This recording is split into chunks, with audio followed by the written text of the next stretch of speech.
going on, everybody? Welcome to the channel today. If you enjoyed this review, please drop a like and please subscribe down below. I appreciate all the support from everybody. And this is kind of a massive box. If you can tell by some of my other videos, this takes up a good amount of the screen. It is a pretty large plain Nike box. And flipping around to the label, it's an Air Flight Lite Mid in black, cyber teal, and the other color is like a plum. Men's size 13, retail tag is not on here, but they were $120 US, plain paper on the inside. And this particular pair of Nikes released, I believe, on March 14th of 2022 for $120 US. This is what we are looking at today. So if you're not familiar with this model, this is a classic 90s basketball sneaker. This was now celebrating its 30th anniversary, being from 1992 to now in 2022.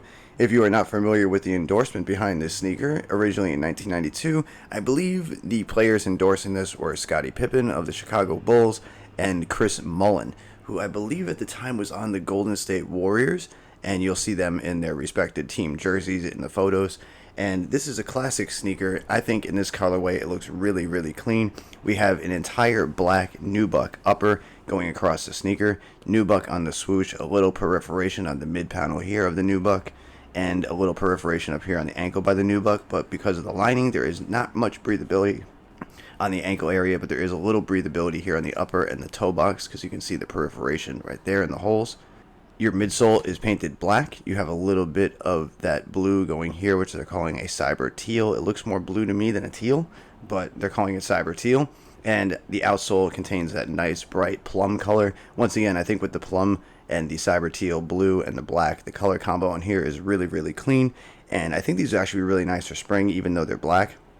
A white colorway would probably make them pop more if we did an all white leather upper with the cyber teal and purple, but otherwise still a good spring summer sneaker. They may be a little warm just due to a little perforation and the padding being kind of thick on these. Going around to the toe box, you can see the perforation right there in some awkward kind of pattern on the spotting. Going around to the medial side, the plum protrudes up on the toe. You got the cyber teal protruding up, and it's kind of split halfway with the black on the midsole. You got the Flight logo back here with the F and the classic lining, which then goes to the back heel and ankle area with the Nike Air stitched in that plum color. Bring that up a little closer, you can kind of see the detail. And going up the tongue, you have a nice nubuck material as well. And then over here, about 3/4 of the way down, is more of like a neoprene stretch fabric. One pair of laces in the flat black lace, and your eyelets going up here are like a rubber material. Those are a rubber material in the cyber teal. A little perforation there on the medial side, just like on the lateral. And on the top of the tongue, actually, let me grab the other one since they're unlaced a little bit right there. You have the Flight logo in the cyber teal, plum, and black, which I think looks really nice. And on the lining for the shoe, you have a nice retro kind of pattern going along in the cyber teal, and your insole is a plum with the Nike Air. Oh, that's not going to focus.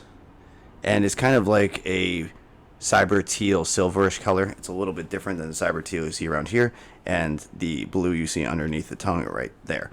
But overall, I think this is a solid pickup for anybody that wants a little bit of a different sneaker for the spring or summer, a more classic retro silhouette that not a lot of people are going to be hyped up about. I don't know if anybody even shot reviews on these, but I think overall this is a classic sneaker. It looks good. It's easy to wear. And with a little bit of color going on, it's not just a plain black sneaker. So I think these are a solid pickup, especially for the retail of $120. They're probably in stock, and if they are, you will see links down in the description. If you've never owned a pair of these, I would probably say go true to size. Unless you have a wide foot, go up half a size. There is a good healthy amount of padding that goes around the ankle area and by the heel. So because of that, it might feel a little bit more snug on the upper part of the toe box, but there is a good amount of width to the sneaker, so you might want to stay true to size. Other than that, I thank you guys for stopping by today. I think I'm going to leave the review there. Not too much else to talk about, just a classic Nike basketball hoop sneaker that people need to pay more attention to. I think it's underrated in my opinion. Let me know what you think of these down below for the Air Flight Mid Lite. I will try to answer back to everybody, get some conversation going in the comments. I thank you all for the support. I hope you stick around. I got more content coming shortly, and I hope everybody has a good day. All right?